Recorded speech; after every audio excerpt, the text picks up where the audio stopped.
Bueno, muchas gracias. Me habían dicho que tardara mucho en subir para seguir el juego y tal, pero, en fin. También luego he pensado, para seguir con los chistes así, que debería haber venido demorado, dado que voy a hablar de la demora, ¿no? He venido de azul, pero bueno, ya es tarde para cambiarse. Bueno, en primer lugar, muchísimas gracias al Colegio IDEO, al Colegio San Patricio, al Colegio Estudio por invitarme. Muchísimas gracias a Sonsoles Castellano por la invitación. Gracias también a Jaime Vallaure por otra iniciativa más en común. La verdad es que me siento en casa aquí, aunque es una casa un poco peculiar, en un doble sentido, ¿no? En primer lugar, me siento en casa porque, como director del Círculo de Bellas Artes, pues la verdad es que me siento como en un día normal en el Círculo, ¿no? Porque Julia y Ana pues, son dos exalumnas, ¿no? de nuestra Escuela Sur de profesiones artísticas, magníficas, como se puede ver por su sentido del humor y su habilidad para hacer performance. Jaime también es profesor de esta escuela. A continuación, a lo largo de la tarde, hablarán también otros compañeros y colegas que dan clase en este maravilloso proyecto educativo, ¿no? que cuenta con un curso fundamental para chavales recién salidos del colegio, recién salidos del instituto, que están buscando en ese año un poco de transición, despertar quizás su vocación artística, su interés hacia pues, la historia del arte, las artes, o quién sabe, ¿no? un futuro profesional en este mundo. Y luego tenemos también un máster en colaboración con la Carlos III de Artes y Profesiones Artísticas, ¿no? Con lo cual me siento de algún modo en el círculo, transportado aquí a Valdemarín, pero también me encuentro en casa por otra razón más personal que me van a permitir que comente, y es que yo soy una especie de oveja negra en mi familia por todos los lados porque soy el único que no ha estudiado en el Colegio Estudio. Mi madre estudió en el Colegio Estudio, todos mis tíos estudiaron en el Colegio Estudio, mi mujer la fui a buscar y la escogí que había estudiado en el Colegio Estudio. Con lo cual, todas mis reuniones familiares tienen este punto un poco así siniestro, ¿no? Siniestro en el sentido de desplazante, de hablar del auto de Navidad, y dice, y tú fuiste ángel de arriba, no, yo fui tetramorfos, y cosas que a mí me suenan absolutamente rarísimas, ¿no? Con lo cual estar aquí para mí es como de repente llegar al lugar, ¿no? que siempre se ha imaginado, y la verdad es que me parece un sitio además estupendo también desde el punto de vista arquitectónico, ¿no? Así que gracias, de verdad, y estoy muy, muy a gusto. Espero que hayáis tomado café, esto es lo primero, porque lo vais a necesitar. Porque lo que pasa cuando se invita a un filósofo a dar este tipo de charlas es que, bueno, pues que se necesita café, pero además por una razón fundamental, que es un poco la que voy a intentar explicar, ¿no? Si consigo retener quizás un poco la atención, ¿no? La charla se llama efectivamente Recuperar la demora o Recuperando la demora, y nace de una constatación, ¿no? La constatación es que vivimos acelerados, absolutamente, en nuestra vida, ¿no? Hasta el punto de que uno de los signos característicos de nuestro tiempo es que no tenemos tiempo, ¿no? Esta es una de las características de nuestro tiempo, que no tenemos tiempo, para nada. Vivimos a la máxima velocidad posible y un ejemplo muy gráfico, ¿no? de esta actitud epocal de no tener tiempo es el título de la última película de James Bond, no sé si la habéis visto, Sin tiempo para morir, ¿no? Yo pensaba, joder, este sí que no tiene tiempo para nada, ¿no? Hoy te toca morir, es que hoy me viene mal, ¿no? Es que hoy morir, es que tengo una reunión importantísima, vienen los clientes, ¿no? Pero ahora en serio, ¿no? O sea, nuestra falta de tiempo es tan acusada que no lo encontramos ni siquiera para dejar de estar en el tiempo, ¿no? O sea, para morir. Esto es rarísimo.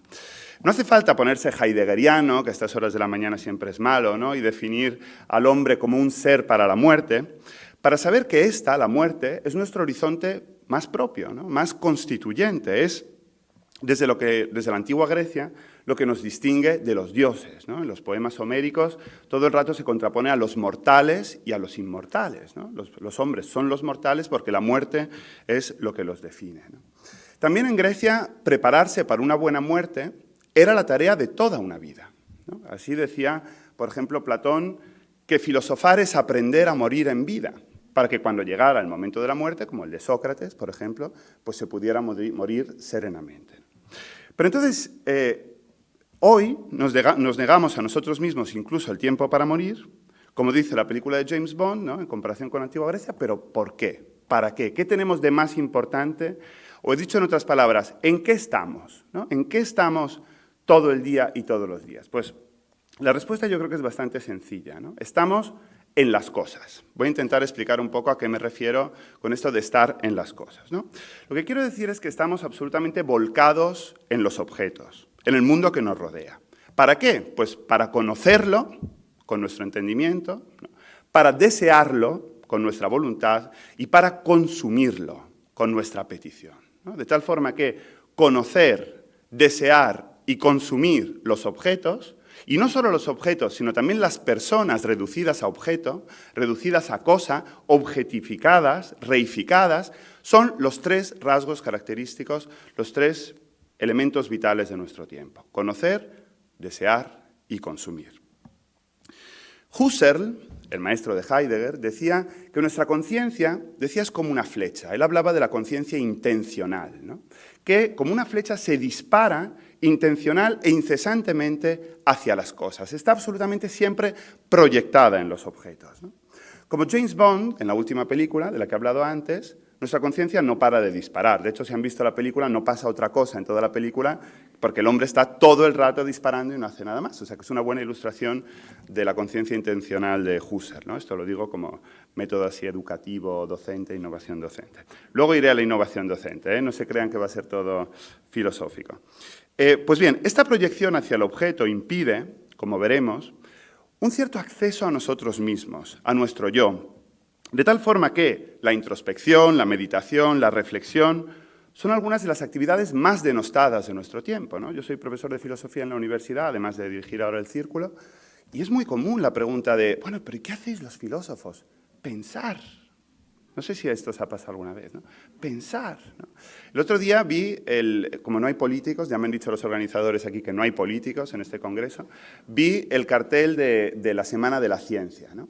De la Comunidad de Madrid, iniciativa loable, donde las haya, no la quiero criticar, es más, nosotros también participamos, y había unas coloridas probetas, unos fascinantes microscopios, había un telescopio que apuntaba a unas estrellas maravillosas, y en una esquina del panfleto, lo pueden mirar, está en internet, un hombre gris apoyado en un codo, así, ¿no?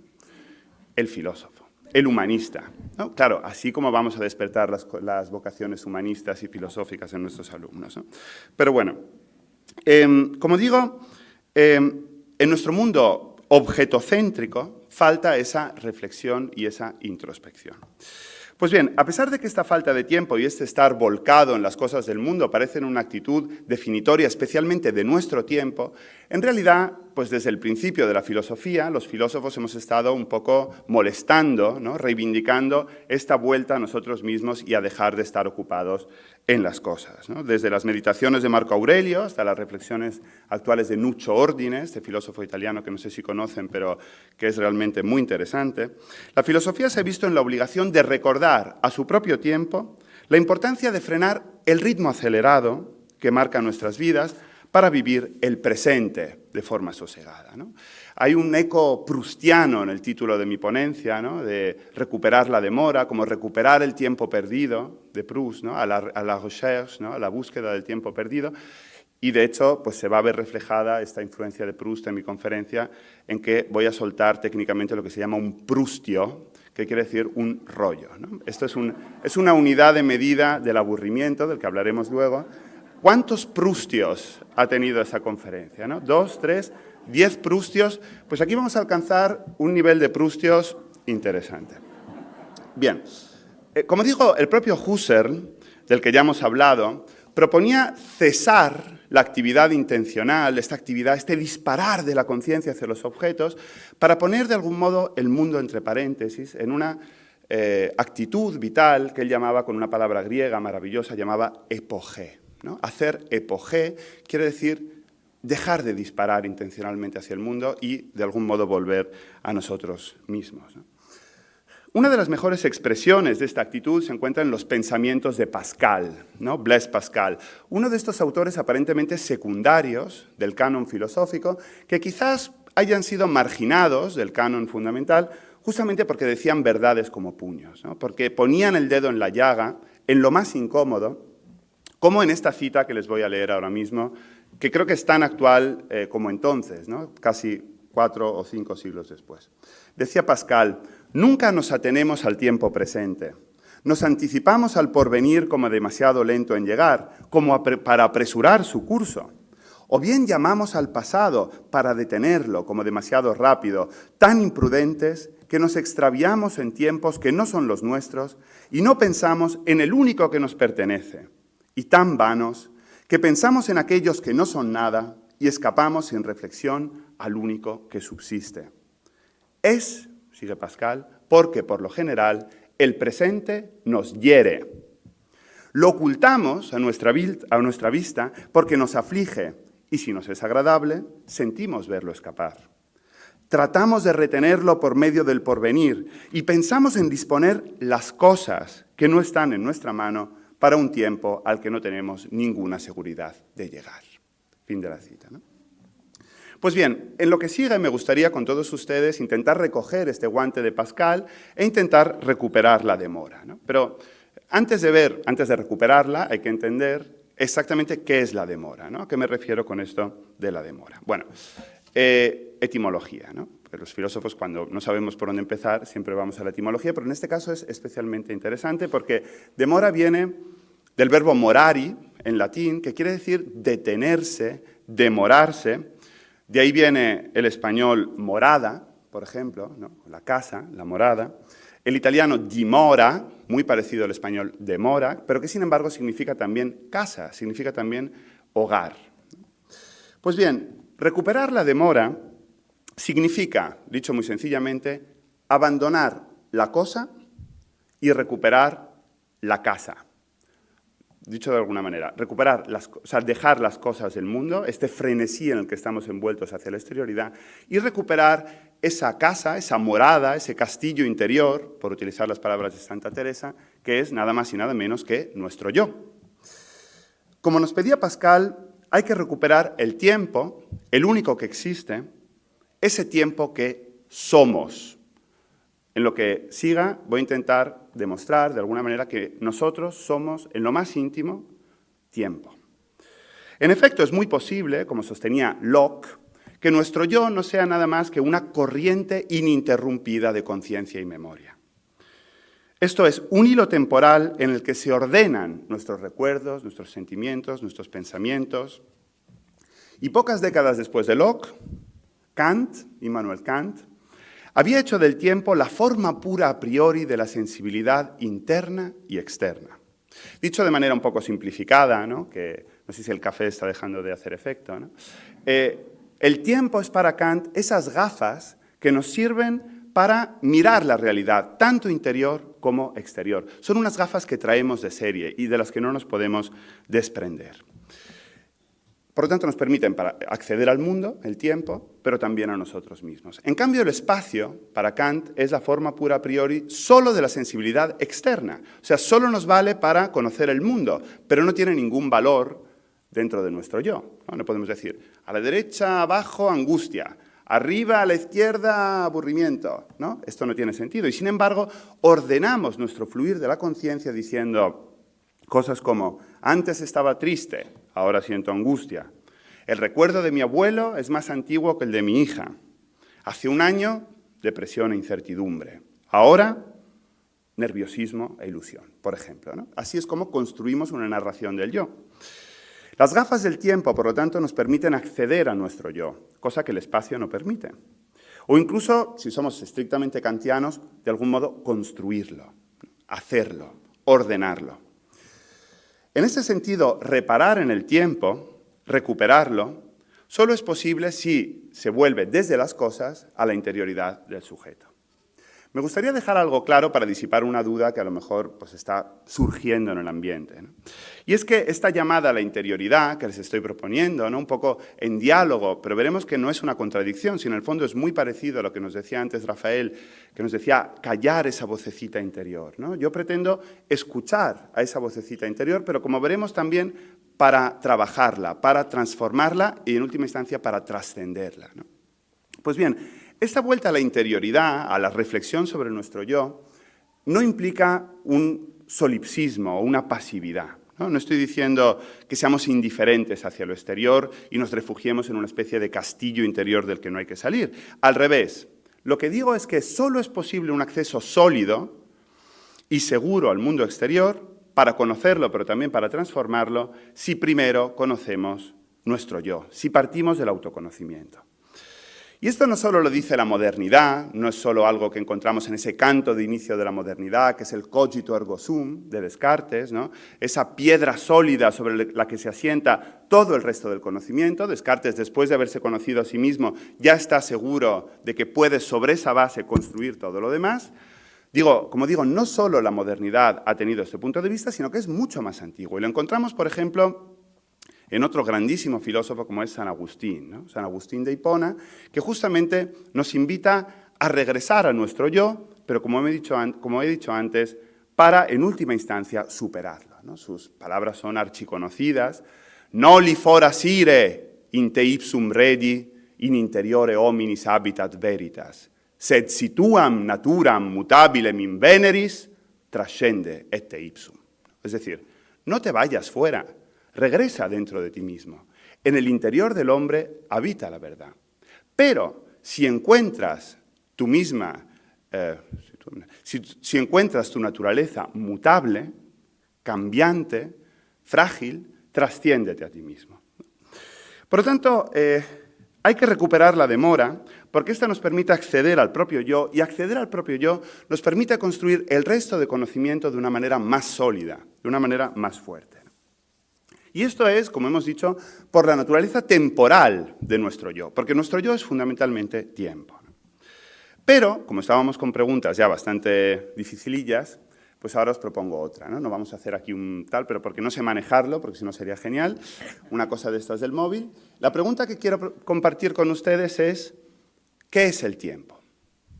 La pregunta de la filosofía, no pretendo responderla ahora en 10 minutos, pero voy a intentar dar una definición un poco esquemática. Desde mi perspectiva, la que pretendo compartir y explicar, el tiempo es lo que nos impide dejar de ser nosotros mismos.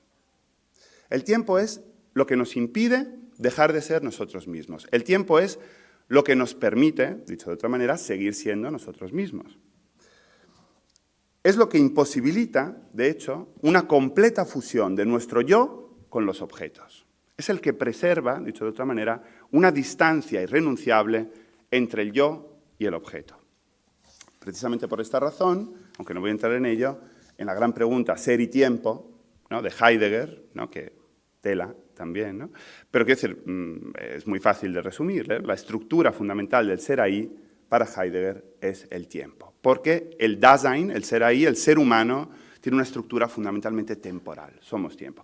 Voy a intentar explicar muy sencillamente por qué digo esto, de que el tiempo es lo que nos permite seguir siendo nosotros mismos, porque de algún modo nos separa de los objetos. Y lo voy a hacer acudiendo a un autor, Hegel, y su Fenomenología del Espíritu, ¿no?, su obra fundamental, donde Hegel justamente trata el tiempo como esa distancia ontológica, esa distancia crucial, irrenunciable, entre el sujeto y el objeto.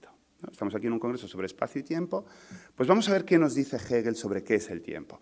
Hegel, que pasa por ser un autor muy abstracto, muy difícil, muy complicado, explica esto de una manera muy concreta y muy bonita, ¿no? Y es acudiendo a los deícticos, ¿no?, es decir, a estas palabras que señalan el contexto en el que estamos, ¿no? Palabras como ahora, aquí, tú, esto, ¿no?, esto. Lo que dice Hegel es que cuando yo digo esto, el tiempo que pasa entre decir esto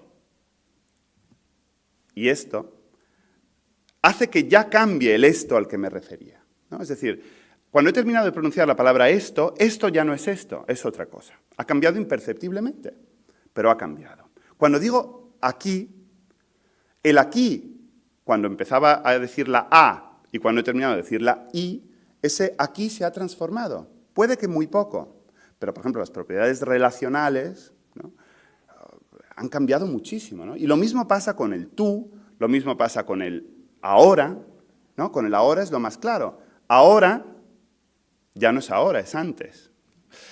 Y así con todo, ¿no? Por lo tanto, el tiempo es de alguna manera lo que nos impide una aprehensión... Ya está, me he cargado el esto. Pero bueno, en fin, el tiempo es lo que nos impide, ¿no?, de algún modo, aprehender de manera absoluta el objeto. Aquí hay un matiz, ¿no? Y es que Hegel, en la fenomenología del espíritu, en esta obra un poco de juventud, ¿no? Nunca sé si decir de juventud, porque cuando la escribió tenía exactamente mi edad, ¿no? 37 años, y cuando era un joven profesor decía, "Buah, de juventud, este ya era un viejo", tal, pero ahora ya soy más prudente con esta cosa, ¿no? Sigue siendo una obra de juventud y de temprana juventud, me atrevo a decir.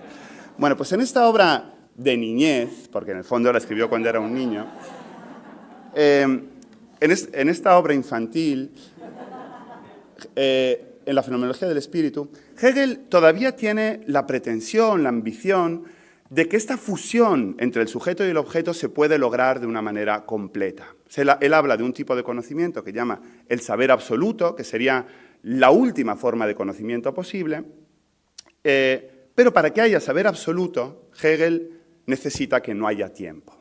Porque, como digo, el tiempo es lo que nos impide esa conexión absoluta con el objeto. Y él lo dice tan champo, como dice mi hija, ya no se dice champo o pancho, ella dice champo, ¿no? Ya te lías tú.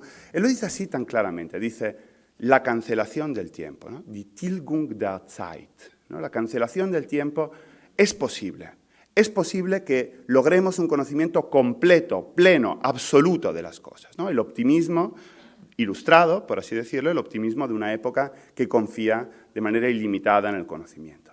Pero Hegel pronto se dio cuenta también del peligro que comportaba esta absoluta fusión del sujeto con el objeto, ¿no? Si nos metemos completamente en la cosa conocida, de algún modo dejamos de ser yo, perdemos ese espacio de interioridad, ¿cómo decirlo?, de privacidad, de no contacto con la cosa, ¿no? Y por eso, en el resto de su obra, renegará de esta obra juvenil y sustituirá esto de la cancelación del tiempo, esto de que es posible conocer todo sin ningún tipo de resto, por algo mucho más ingrato, pero mucho más honesto, que él llama el denuedo del concepto. El denuedo del concepto, el esfuerzo del concepto. O sea, un concepto desplegado en el tiempo, un conocimiento filosófico, científico, que avanza lentamente, dolorosamente, hacia una progresiva, pero siempre imperfecta aprehensión de las cosas. Hegel nos dice, la ciencia y la filosofía siempre han perdido de antemano. Nunca podrán conocer al 100% el objeto, porque el tiempo es ese resto inasimilable que les impide conocerlas. Pero, Hegel también decía, esta es la feliz desgracia de la filosofía, ¿no? Que nunca tendrá fin.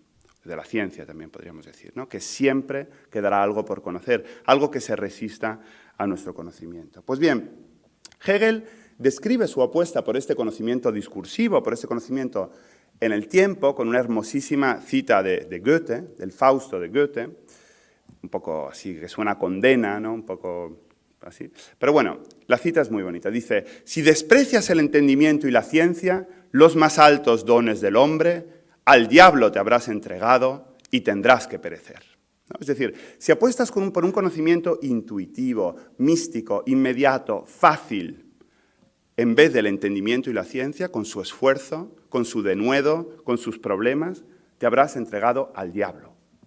Y sustituir diablo por toda tentación pseudo, cripto, religiosa, sectaria, que te ofrece la felicidad en un curso de coaching por 25 euros, ¿no? Esto, el diablo, ¿no? En un sentido así. Bueno, haber traído a colación a Goethe, esta cita de Goethe no es casual, ¿no? Porque el sueño, de algún modo, de la cancelación del tiempo también está presente en el Fausto de Goethe, en una de las cimas de la literatura de esta época, ¿no? De la literatura alemana de esta época. Y me gustaría muy brevemente recordaros cuál es la historia de Fausto y por qué es tan importante aquí, ¿no?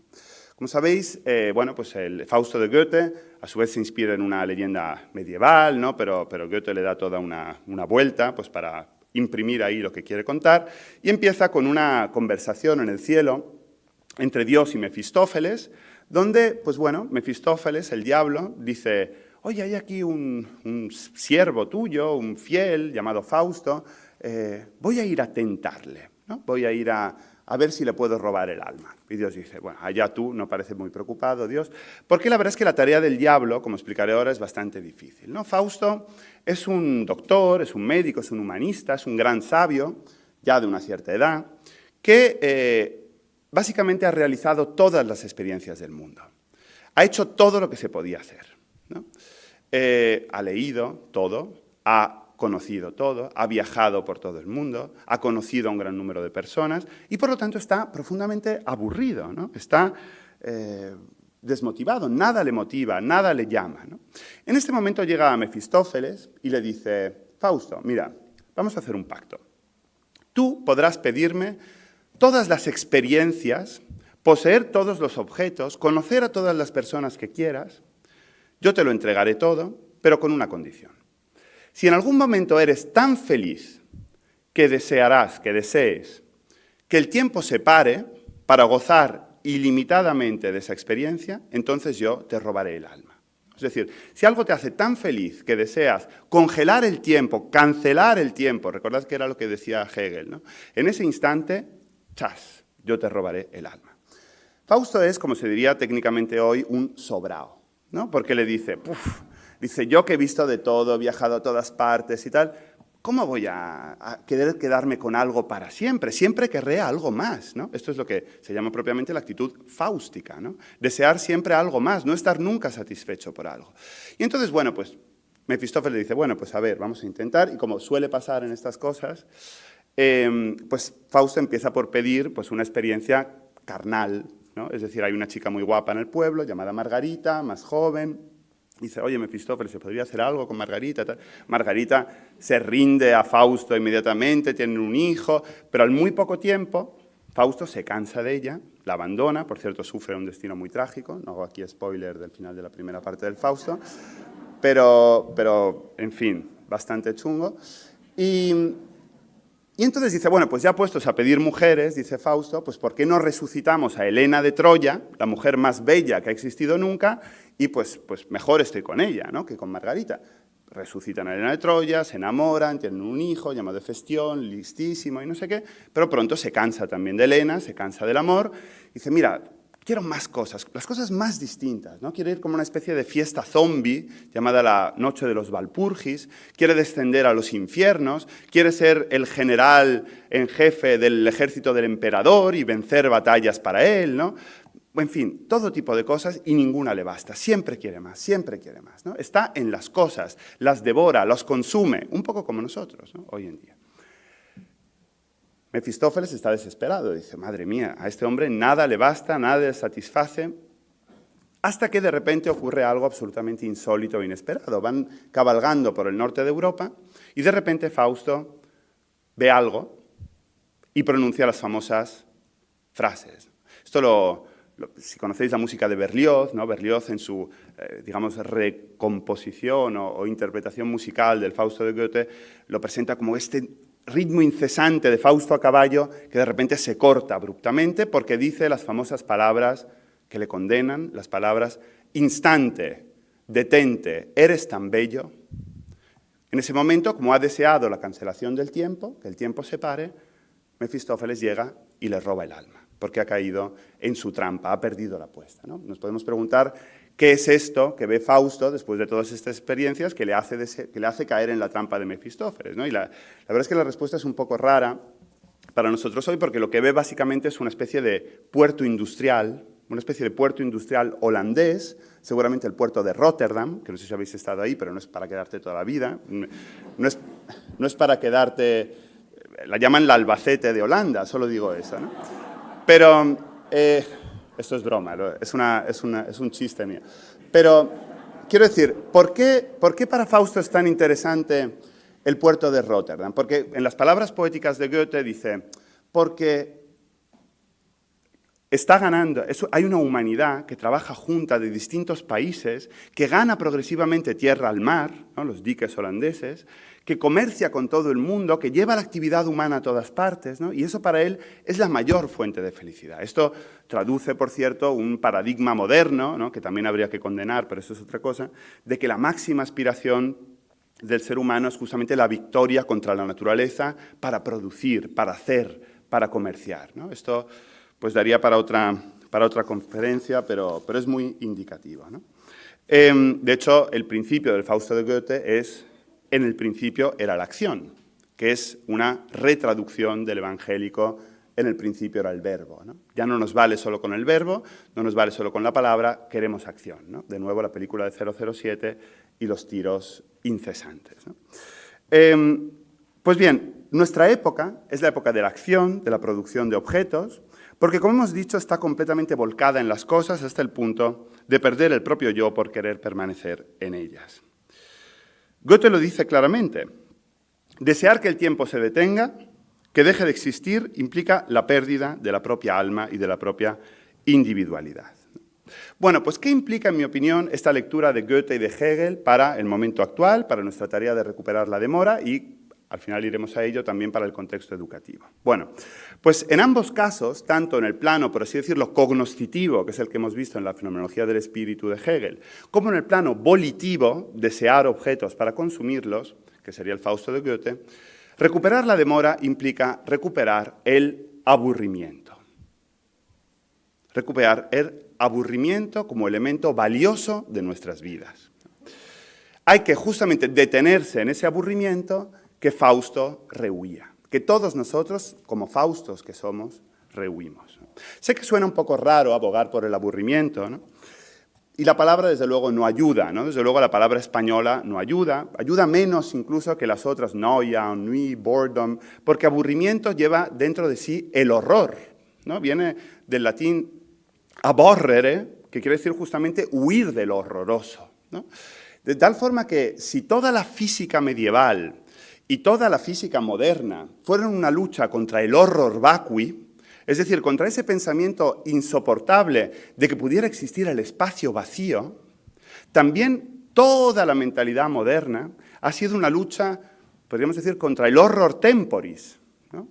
Es decir, contra el horror que provoca el hecho de que el tiempo esté vacío, de que haya espacios vacíos, de que haya tiempos vacíos, de que haya tiempos de aburrimiento, ¿no?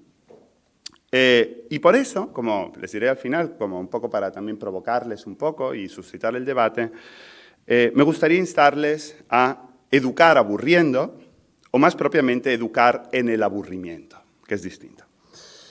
Por cierto, la tarea de recuperar la experiencia del aburrimiento y reflexionar sobre ella no es algo que se me haya ocurrido a mí, ¿no? Sino que es algo que, por cierto, está bastante de moda. No sé si lo saben, pero existe una sociedad llamada la International Society of Boredom Studies, ¿no? Que es totalmente cierto, que organiza congresos multidisciplinares sobre el aburrimiento, reivindicándolo. Y, por cierto, la presidenta, Josefa Ros Velasco, es una gran filósofa, es española, de la Complutense, y les recomiendo a que pues, sigan sus conferencias y sus libros, ¿no?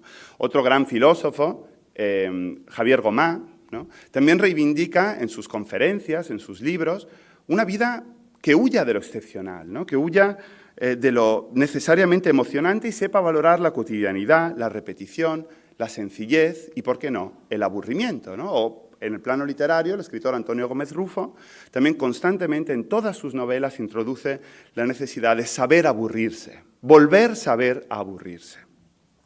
Estas reivindicaciones del aburrimiento están de moda hoy, pero tienen una larga tradición en la filosofía occidental, ¿no?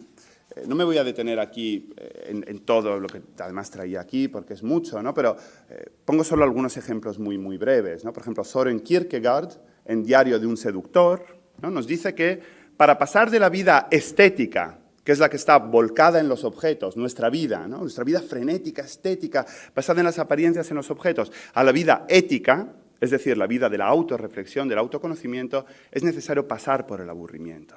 Si no te aburres, nunca podrás transitar de un estadio a otro, ¿no? Son muchos los pensadores que han insistido en este lado benéfico, con B, cuidado, en este lado benéfico del aburrimiento, ¿no? Puedo decir solo 3 ejemplos, no me voy a detener en ellos. Uno de ellos es el ya citado Pascal, ¿no? Para Pascal, el aburrimiento es necesario, en ese sentido sigue a San Agustín, porque nos hace reparar en que nosotros mismos no somos nada, y por eso nos lleva a ese todo, que es Dios. Otro, por ejemplo, podría ser Heidegger, ¿no? En la famosa conferencia que es Metafísica, de 1929, con una perspectiva un poco distinta, porque dice, el tedio, el aburrimiento, es una herramienta de acceso al todo, no a la nada, ¿no? O sea, de algún modo nos conecta con la totalidad de lo existente, ¿no? Frente a como digo, Pascal, que nos decía que nos conectaba con nuestra nada, con nosotros que no somos nada. Y un punto, digamos, sintético, ¿no? Un punto que quizás conciliaría entre los dos, es el maravilloso del gran poeta filósofo italiano Giacomo Leopardi, que en varias de sus operette morali justamente dice que el aburrimiento, el tedio, es lo que nos permite conectarnos con un todo que no vale nada. Porque para él, en su pesimismo filosófico, pues esa experiencia de totalidad equivale a la comprensión de que no vale nada ese todo, ¿no? La realidad no vale nada. Bien, hago en este punto un pequeño inciso metodológico que es importante, ¿no? Como puede verse, esta conferencia adopta un punto de vista que el filósofo Peirce llamaba performativo. Esto es muy importante. Es decir, quiere reivindicar el aburrimiento aburriendo, ¿no? O sea, yo sé que os estáis aburriendo, pues es que es deliberado, ¿no? Solo aburriendo soberanamente creo que podréis transitar hacia la perspectiva que quiero compartir, ¿no? Y por eso prepárense porque queda media hora de tedio sin remedio. O sea, la cosa va a ir a peor, lo anticipo, y bueno, pues ya nos podéis ir. Bueno, hay gente que se está yendo, pero poca. Ah, no, está entrando, perdón, está entrando, gracias.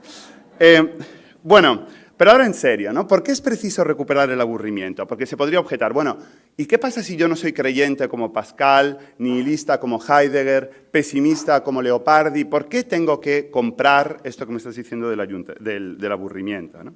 Bien, pues mi propuesta es que incluso desde otros marcos teóricos es imprescindible volver al aburrimiento. Y para comprenderlo hay que acudir a la etimología de la palabra, pero en este caso de la palabra en alemán, ¿no? Que en alemán se dice Langeweile, ¿no? Langeweile, que se podría traducir como largo mientras, ¿no? En inglés sería como long while, ¿no? Largo mientras, un largo paréntesis, ¿no? No tiene una connotación negativa como el aburrimiento español, no tiene el horror dentro de sí, ¿no? Y no se refiere tanto a la experiencia del sujeto que se aburre, sino a cómo es el tiempo en esos momentos. Es sencillamente más largo, como nos decían antes Julia y Ana, ¿no? Con sus muelles. El muelle en ese caso es más largo cuando hay aburrimiento. Por lo tanto, el aburrimiento, así entendido, equivale a la demora, al demorarnos en el mientras del tiempo, que es lo que estoy reivindicando desde el principio de esta charla, ¿no? ¿Y por qué es tan importante el aburrimiento? Pues porque es una demora sin objeto. Es una demora sin objeto. Y esto lo distingue de la espera. La espera es una demora con objeto. La espera es una demora que espera algo, ¿no? Y como sabemos, pues desde el zorro del Principito, ¿no? Por utilizar una referencia así, o el maravilloso ensayo La espera, de Roland Barthes, la espera hace que se desee aún más aquel objeto que se espera, ¿no? Con lo cual, la espera de algún modo es contraproducente porque nos vuelca, nos mete aún más en el objeto. Y aquí lo que estamos intentando, en cambio, es escapar de ese paradigma objetocéntrico, ¿no? En cambio, como digo, el aburrimiento no tiene objeto y esto lo hace más deseable. Y dicho esto, una vez dado que estamos en un congreso de innovación educativa, que es un poco a lo que voy, ¿no? Me gustaría preguntarme con todos ustedes, ¿qué consecuencias puede tener esa reivindicación de la demora y el aburrimiento para la docencia a todos los niveles, ¿no? Pero antes de responder a esta pregunta, me gustaría hacer un mínimo inciso sobre la palabra innovación, que aparece en pues esto es el 10º Congreso de Innovación Educativa, magnífica iniciativa. La innovación es una de las palabras fetiche de nuestro tiempo, ¿no? Es decir, igual que ocurre con otras palabras como sostenibilidad o democracia, no se encontrará a nadie que esté en contra de la innovación, ¿no? La innovación no tiene apenas detractores, ¿no? Y como decía Nietzsche, cuando un concepto no tiene nadie que se oponga a él, es preciso desconfiar de él, ¿no? Y bueno, yo creo que esto es lo que hace en buena medida este congreso, que frente a una palabra sobre lo que no se reflexiona, la innovación, pues justamente nos permite reflexionar en este caso sobre la innovación educativa. Y me permito una pequeña cuña publicitaria, y es que en el Círculo de Bellas Artes estamos desarrollando 2 grandes estrategias justamente para pensar críticamente sobre el concepto de innovación. Una que se llama I+D+C, ¿no? Que pretende un poco hacer ver cómo esa tercera I del I+D+I, ¿no? Investigación, desarrollo e innovación, puede ser también una serie de nociones que empiezan por la letra C, cultura, creatividad, concepto, ciudadanía, ¿no? Y por otra parte, unos diálogos de innovación crítica, donde ponemos a personas de diferentes ámbitos a reflexionar sobre qué es esto de innovación, u otras preguntas como, ¿es toda innovación necesariamente buena? ¿Qué distingue una innovación de una mera novedad? ¿Cuál es la relación de la innovación con la tradición? ¿Es la innovación meramente un sinónimo de digitalización y tecnología, como muchas veces parece ser, desgraciadamente? ¿Qué aportación puede surgir desde la cultura, la creatividad, las humanidades, para contribuir a forjar un concepto de innovación para el siglo XXII? ¿No? Todo esto lo pueden ver, como digo, en esas dos estrategias si acuden a nuestra programación del Círculo de Bellas Artes. Decía mi maestro, Félix Duque, donde hay publicidad resplandece la verdad, ¿no? Pero aquí se acaba la publicidad y volvemos a la pregunta, ¿no? Decía, ¿qué implica reivindicar el aburrimiento en la docencia en todos los niveles, ¿no? ¿Por qué deberíamos enseñar a nuestros alumnos a aburrirse? Bueno, pues no voy a repetir aquí las consideraciones más filosóficas sobre el valor del tedio que he realizado anteriormente y que si suponen alguna bondad en general para todo ser humano, acelerado e irreflexivo, es posible que multipliquen su efecto en los más jóvenes, ¿no? Pero me voy a referir aquí sobre todo a consideraciones más pedagógicas desde la humildad de quien no es para nada experto en estos temas, y lo reconozco desde el principio, pero sí tiene experiencia docente y sobre todo ha reflexionado un poco sobre el valor del aburrimiento en nuestro tiempo. Es necesario aclarar que la tarea que les propongo es aburrir intencionalmente, con una voluntad metodológica. Esto implica que no hay que aburrir siempre, y sobre todo no hay que hacerlo por descuido o por falta de preparación, ¿no? Como muchas veces ocurre. Al contrario, se trata de un aburrimiento acotado, puntual, medido, planificado. Es un aburrimiento indispensable, en mi opinión, como preparación para sucesivas fases de la formación. ¿Por qué? Bueno, pues en primer lugar porque puede ser que haya materias, temas, ¿por qué no admitirlo?, necesariamente aburridos, ¿no?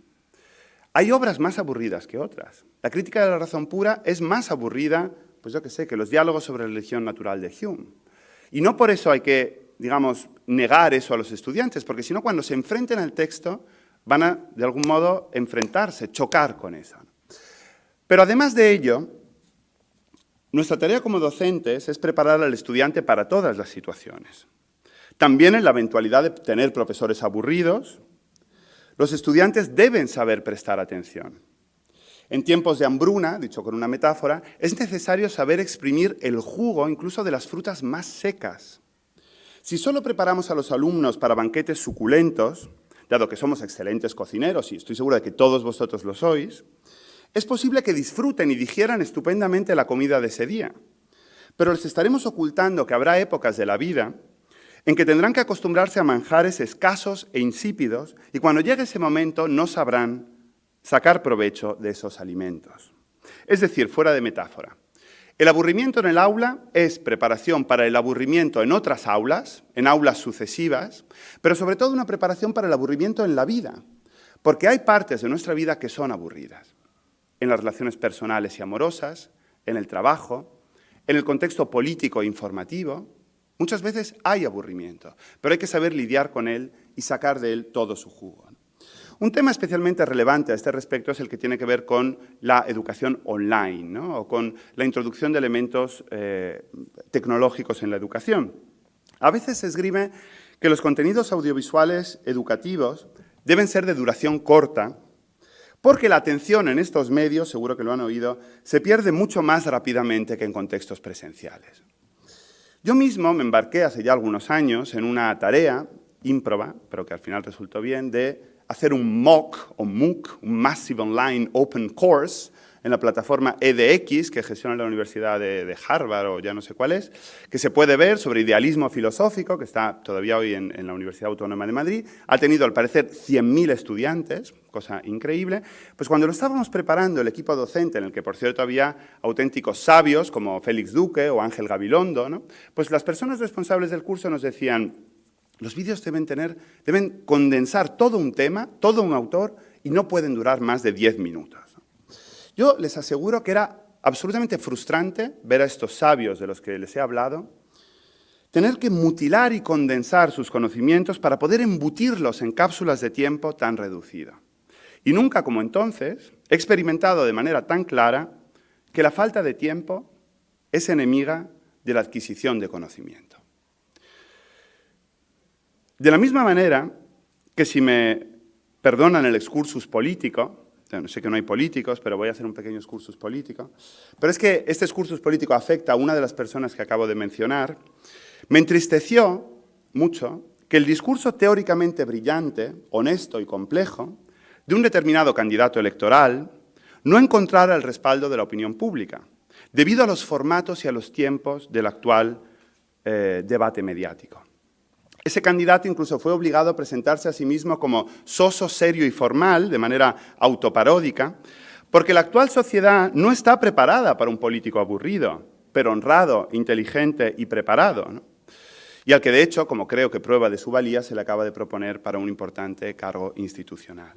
Lo que quiero decirles es que las campañas electorales, al igual que muchos vídeos educativos, no interpelan a la reflexividad del votante o del estudiante, sino a mantener la atención hacia el contenido.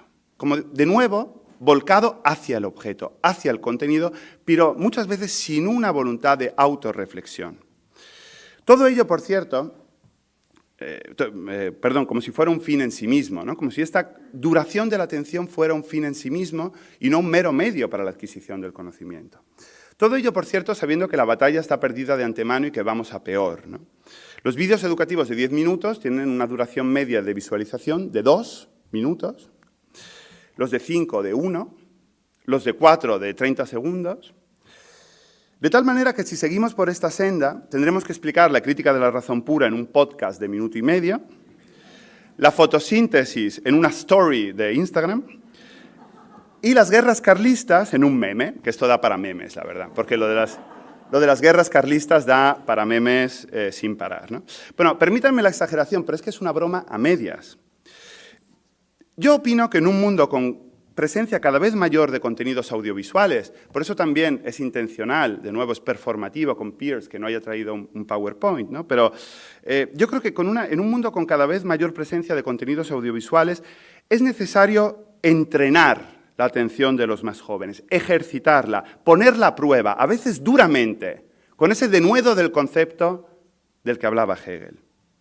Por ello, en este caso y en otros semejantes, en mi opinión, hay que buscar un punto medio entre las sugerencias de las nuevas corrientes pedagógicas y psicológicas, que hay que escuchar porque ofrecen datos muy interesantes sobre el comportamiento de los estudiantes en el aula y ante la pantalla, y la práctica docente más tradicional, que sin duda erróneamente prescindía completamente de estas evidencias, pero tenía otras virtudes, ¿no? En otras palabras, opino que las aptitudes y las capacidades se pueden entrenar incluso en los contextos más adversos y hoy en día estamos en un contexto adverso. En el caso que nos ocupa, en una época que aborrece el aburrimiento, valga la redundancia, ¿no? En una época que aborrece el aburrimiento como la nuestra, hay que enseñar a aburrirse. En otras palabras, en el tiempo de la inmediatez fáustica del acceso a los contenidos, hay que educar en la demora. En un contexto como el nuestro, que privilegia el entorno digital, hay que enseñar también recurriendo a lo analógico y a lo tradicional, o por cambiar ligeramente el foco, pero es que es un elemento al que estamos prestando mucha atención en el Círculo de Bellas Artes, en virtud de un gran proyecto europeo en el que estamos, es el tema del fracaso, ¿no? Al que estamos dedicando muchas reflexiones y muchas de nuestras actividades. En una época como la nuestra, que oculta, invisibiliza y condena los fracasos, hay que enseñar no solo a fracasar, sino, como decía Beckett, a fracasar mejor, ¿no? Muy importante. Bien, pues este es el punto de vista, y con esto concluyo, el punto de vista sobre la educación que ha sido expresado de manera sin duda polémica, porque es polémico, pero creo que también certera, por mi buen amigo y compañero Diego Garrocho, profesor de Ética y vicedecano de Investigación en la Universidad Autónoma de Madrid, en un reciente artículo que les invito a leer, titulado «Educar es resistir», del que no me resisto, nunca mejor dicho, a leerles un fragmento, ¿no? Es una cita un poco larga, pero es enjundiosa. Dice Diego, la escuela, al igual que la universidad, es un lugar de resistencia, o al menos debería serlo. Al contrario de lo que dicen los expertos en sinergias, resiliencias y nihilismos transdisciplinares, no creo que la escuela deba adaptarse a ninguna circunstancia si no es para mejorarla. La misión de cualquier propuesta educativa pasa precisamente por lo contrario, por ser capaces de proveer a los educandos de todo aquello que el contexto inmediato no puede procurarles. Educar es, en algún sentido, enmendar lo que ya existe, en virtud de una perfección futura. Tal vez por este motivo llevamos demasiado tiempo equivocándonos. Cada vez que algún representante de la vanguardia pedagógica insiste en que tenemos que llevar la imagen a las aulas porque vivimos en el imperio de la imagen, está remando en dirección contraria. El razonamiento correcto es el opuesto. Dado que vivimos en una dictadura virtual de las imágenes, la escuela debería protegerse como el refugio crítico de esa realidad imperante. No se trata de adaptar la educación a lo que existe, sino de proponer un modelo educativo que nos permita transformar esa realidad al servicio de una idea mejor de nosotros mismos. Nuestra misión como educadores no radica en enseñar lo que de suyo ya aprendería cualquier joven abriendo los ojos al mundo, sino que nuestro propósito se hace valioso cada vez que lo acercamos a contenidos insólitos a los que jamás llegará por sus propios medios. Creer que un boomer de 50 años puede enseñarle a un chaval de 14 habilidades digitales es tan ingenuo como desnortado. Y desechar la importancia del esfuerzo, la privativa humanidad de la memoria o incluso la dignidad de lo inútil es tanto como abandonarnos al dominio de la crasa facticidad y eficiencia. La bulimia innovadora nos conduce a un rapto delirante y acelerado, a mí me recuerda a Fausto estas palabras. La bulimia innovadora nos conduce a un rapto delirante y acelerado en el que el orden de los conceptos se asimila al mercado de electrodomésticos. Por este motivo, cada vez que alguien desecha una idea por ser antigua, clásica u obsoleta, está estableciendo, y puede sin saberlo, una analogía entre las ideas y las batidoras. Así termina el texto de Diego, ¿no? Bueno, pues perdonen la longitud de la cita, pero creo que este punto de vista representa en su crudeza y en su provocación lo que estoy intentando compartir con ustedes. Si la sociedad aborrece el aburrimiento, quizá la escuela deba educar en él. Si nuestro tiempo penaliza la demora, la lentitud y la pausa, puede que haya que incorporar estos elementos al proceso de aprendizaje, ¿no? En este sentido, estoy totalmente de acuerdo con lo que decía antes Rafael de la Mata, ¿no? Pero cambiando ligeramente sus palabras, ¿no? Si saben hacer una cosa, enséñales a hacer otra. Es un poco el cambio de foco, ¿no? Bien, ¿y cómo puede educarse en el aburrimiento? Y con esto termino. Muy brevemente. En primer lugar, explicando sus virtudes, lo que he intentado un poco hacer yo hoy, ligadas al refuerzo de la propia subjetividad, del control sobre sí mismo, del autoconocimiento. En segundo lugar, ayudando a identificar diferentes contextos en los que se produce la demora y el aburrimiento. O sea, ayudarles a reconocer el aburrimiento. A lo mejor es una sensación que si nadie se la ha explicado, no saben identificar, ¿no? Así como estrategias para vivir las experiencias ligadas a estos momentos de manera productiva, sana, positiva. En tercer lugar, ofreciendo referentes, los referentes siempre son importantes, literarios, musicales, cinematográficos, filosóficos, artísticos, que elogien la soledad, la meditación, la reflexividad, que ayuden a ver el potencial del aburrimiento o de la lentitud, del demorar, del demorarse. Y en cuarto lugar, y por último, y lo más importante, ayudar a reconocer y combatir los procesos fáusticos, adictivos, que nuestra sociedad de consumo nos impone para escapar del aburrimiento y de los tiempos lentos, ¿no? Enseñarles a identificar esos perversos mecanismos que nos intentan apartar del aburrimiento, orientándonos hacia el consumo de todo tipo.